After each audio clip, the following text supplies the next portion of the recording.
Jai Hind friends, I'm Major Gauravarya and you're watching the latest news of the day. Now, what is the biggest news today? It is 8 former Indian naval officers, veterans of course, who have been sentenced to death by a Qatari court. Now, this court in Qatar has sentenced them to death on charges of spying. Now, what is the case actually?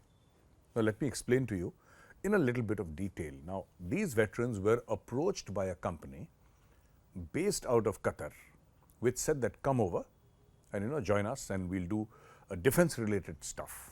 And this company was headed by a gentleman who was part of the Royal Omani Airforce. He was a squadron leader in the Royal Omani Airforce. So this Omani guy comes to Qatar, he opens a company, he gets a lot of veterans, experts, and he gets these Navy people.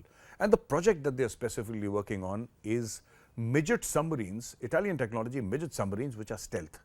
Now, top secret project. And this guy has a relationship with the Qatari Armed Forces, and he's doing consulting for them, and he also does a lot of other stuff for them. Like, for example, logistics and other things which armed forces require, but essentially consulting. So this guy says that we'll do maintenance for you and we'll do consulting for you, we'll do all of this, but we'll also pick up this very important, very sensitive project of nuclear submarine. Then something goes wrong. Nobody knows what goes wrong because nobody has specifics of the case, but suddenly last year in September, all these guys are arrested, including that Omani Squadron leader. But after a few days, surprisingly, the Qataris let the Omani go. They say you can go. He's released, but the Indians are kept in custody. Now, why is the Omani released? I don't know. Both are Arab countries, so maybe there is some talk. I'm not aware of the circumstances, but as the head of that organization that got the contract, he was the most culpable. If at all there was something wrong, he was let go, and the Indians were, sent to jail. Now, recently they got consular access and they got to speak to their families, etc. Now they have been sentenced to death. India is doing all it can to get these people back. India is doing everything that it can, and one after the other, there are messages flying to and fro from New Delhi to Doha, and people are talking, and lots of stuff is going on actually. And since there is an agreement between India and Qatar that any Indian who's arrested in Doha and convicted of a crime will be sent back to India, where he'll complete the rest of the sentence. So we're very hopeful of getting these veterans back because we have very solid legal grounds. Plus, the Qatari court never said what these people did. There was a wishy-washy sort of a blame that you guys are, spying for Israel. Now, this is very broad-based, right? Spying for Israel.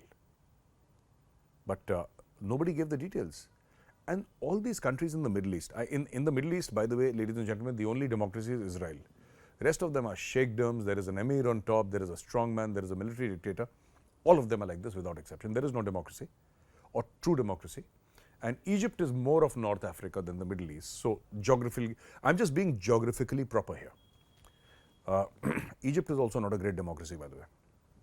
Lovely country, beautiful people, not a great democracy, has had many hiccups in the past. Now, coming back to the case, I think what we should do as veterans, I myself am a veteran and very pained by all this. I think the veterans need to get together. We got together for OROP and the world listened. We need to get together for our brothers who are in wrongful custody, and we need to raise our voice. We should, 1,000, 2,000, 3,000 of us should get together. I am happy to be, because you need somebody to coordinate social media, mainstream media. I'm happy to do that job.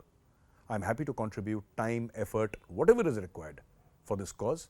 I just request some senior officer to give the orders. We'll all march. Let's sit in front of the Qatari embassy. Let's sit in front and let's tell them that this is not acceptable. Let's do this. I'm absolutely in. I would love to take part. As a good and obedient soldier, all I'm waiting for is direction. One phone call. That's all I need. One phone call. I'll be there in front of the Qatari embassy. Another thing that I want to say is that it's important that all of us veterans, and this is a respectful suggestion to all the veterans. We need to get together and approach the Raksha Mantri. Approach the Raksha Mantri and tell him that, you know, this is wrong. And while Dr. Jaishankar and everybody else is looking after this matter, but our channel is also through the Raksha Mantralaya, even till today. You know, because of so many other things, we're all, you know, very closely bound by that umbilical cord of the Army, Navy and the Air Force. And this is what we need to do. This should be a further course of action. Also, appearing on social media, mainstream media, you know, getting our views known. This is going to create a huge impact. Some people ask me, what can we do? I mean, you know, if we protest in New Delhi, is it going to make any difference in Doha? Of course it will. This is an interconnected world. We need to show anger. We need to show the fact that, you know, we're extremely upset with what Qatar has done. If we keep quiet, people are going to think that they're taking it lying down. And we cannot permit that. We have to show anger. I request all veterans, irrespective of age, rank and years of service, to come out on the road. Let's gather together. Let's protest in front of the Qatari embassy. And, you know, let's make our presence felt and let's pressurize them to release our brothers.